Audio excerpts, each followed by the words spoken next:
All right. So once you know the titles of the careers and the kinds of work that exist that people can be paid for that correspond with the tasks and activities that you want to do every day, now you need to make a very short list of employers that are doing those things. And this is not, I want to be really clear here. This is not a list of employers that you're going to apply for today. This is a list of employers and organizations, whatever, that will pay you money to do those jobs, those the places that have those jobs. And I want to be really clear on this point. The employers aren't all in Silicon Valley. And I'm not going to make a huge ranty video about how much I hate FANG companies. All I'm going to say is that most opportunities that you will find in tech are not in Silicon Valley. And in fact, I would make the case that the better opportunities are not in Silicon Valley. That the somewhat unsexy, jobs with insurance agencies and banks and transportation companies and communications companies, the things, the bedrock of our society, these jobs, these very unsexy jobs are out there and they pay very well and they're not very well known. So when you're looking through for employers and you're doing research and you can do your own research. I don't need to tell you where to go to do your research, right?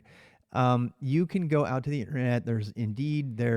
You can do a search for employers for whatever title, and since you figured out the title and the activities, you can now find out what those jobs are. This is not You're not looking for jobs, okay? You're not yet looking for jobs. What you're looking for is what jobs exist and what employers are specifically employing for those jobs, because it's much more important, and I wish I could zoom in on this.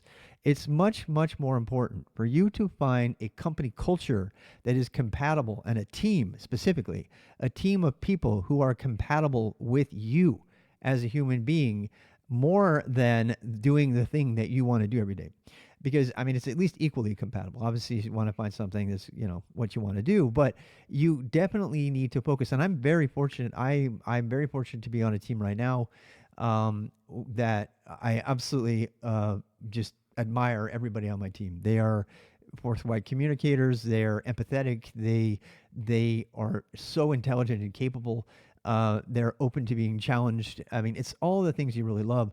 And that's largely because of the employer. And I can't talk about my employer, please don't ask, but it has to do with the employer. Now, don't rule out another thing I'll say about employers is some of the big FANG companies like the Googles of the world and the Amazons, you might rule them out because you disagree with their something about the company. And that's your prerogative. You can certainly do that. But I would just ask you to consider the fact that some of these companies they're ultimately a collection of people, and the people in them ultimately decide their direction. So some of these companies, you could actually improve the company by working for a company and then operating within the company to make it better. And I'm going to cite the very epic, wonderful series, Mr. Robot, and the plot line for Angela and the plot line for Elliot as they deal with a corporation and how to change a corporation from within is a very interesting exploration of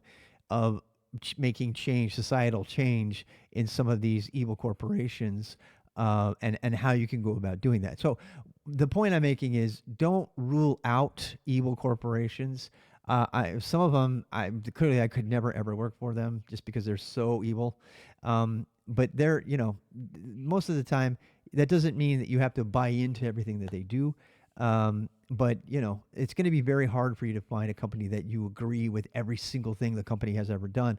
So you're going to need to, allow for a little latitude there.